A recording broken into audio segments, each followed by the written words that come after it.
यह कहानी एक व्यापारी की है जो एक छोटे से गांव में रहता था। वो बाजार में अलग अलग प्रकार के सामान बेचता और पैसे कमाता। व्यापारी के पास एक गधा था। वो सामान की बोरी उस पर लादता और बाजार में बेचने जाता। व्यापारी अपने गधे का अच्छे से ख्याल रखता। वो जानता था कि उसके व्यापार के लिए उसका गधा बेहद जरूरी है। वो उसे बहुत बढ़िया बढ़िया खाना देता था। गधा जवान और शक्तिशाली था। वो ढेर सारी बोरियां लेकर बाजार चलता था, लेकिन गधा कुछ आलसी भी था और उसे काम करना पसंद नहीं था। वो सिर्फ बैठना, खाना खाना, आराम करना और सोना चाहता था। गधा हमेशा यही सोचता था कि मालिक उसको एक दिन की भी छुट्टी नहीं देता है, लेकिन वो ये नहीं जानता था कि मालिक अगर उसको एक दिन की भी छुट्टी देगा तो उसका बहुत बड़ा नुकसान हो जाएगा। बाजार की मांग के अनुसार व्यापारी रोज कई प्रकार की वस्तु बेचता था, जैसे दाल, अनाज, सब्जियां, मसाले, फल। व्यापारी रोज सवेरे गधे को लेकर काम पर निकल पड़ता था। बाजार तक पहुंचने के लिए उनको एक नदी पार करनी पड़ती थी। व्यापारी बहुत संभल कर गधे को नदी पार कराता। एक दिन व्यापारी के दोस्त ने बताया कि बाजार में नमक की बहुत मांग है। व्यापारी ने ठान लिया कि वो अब बाजार में नमक ही बेचेगा। उसने बहुत जल्दी नमक की 10 बोरियां तैयार कर ली। उसने 7 बोरियां गधे की पीठ पर लाद दी। गधा की टांगे कांपने लगी। तब उसे एहसास हुआ कि वजन थोड़ा ज्यादा है। गधे को कोई तकलीफ ना हो, इसलिए व्यापारी ने एक बोरी उसकी पीठ से उतार ली। गधा फिर भी आगे नहीं बढ़ रहा था। व्यापारी गधे की हालत समझता था, लेकिन वो ये भी समझता था कि गधा बहुत ही आलसी है। उसने गधे को डांटा और छड़ी से भी मारा। इस तरह गधा चलने को राजी हो गया। उस दिन व्यापार की सारी बोरियां बाजार में बिक गई और इस तरह व्यापारी को अच्छा खासा मुनाफा हो गया। फिर उसने सोचा कि अब वो बाजार में नमक ही बेचेगा।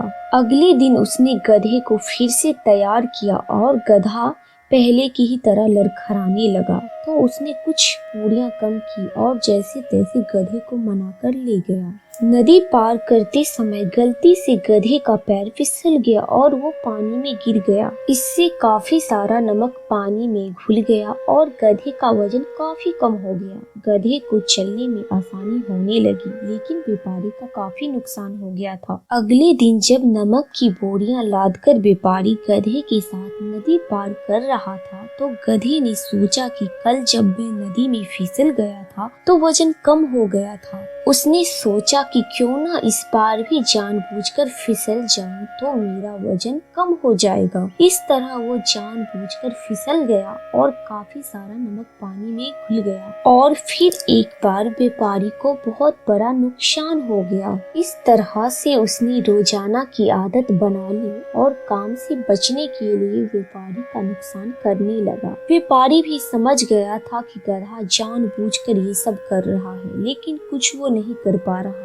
उसने अपनी दोस्त से ये समस्या बताई। दोस्त ने उसको सलाह दी कि कोई ऐसी चीज इस्तेमाल करो जो पानी में गिरने से वजन बढ़ जाए। तो व्यापारी ने दिमाग लगाकर बोला कि ऐसी चीज तो केवल रुई ही हो सकती है। इस तरह से उसकी दिमाग में युक्ति आई। अगले दिन उसने रुई की कुछ बोरियां ली और गधे पर लाद दी और उसके साथ चल दिया। हमेशा की तरह गधा जानबूझकर पानी में गिर गया, लेकिन इस बार बोरी का वजन दुगुना हो गया और गधा लड़खड़ाने लगा। गधे को आश्चर्य हुआ कि इतना वजन कैसे बढ़ गया। वो फिर चल दिया।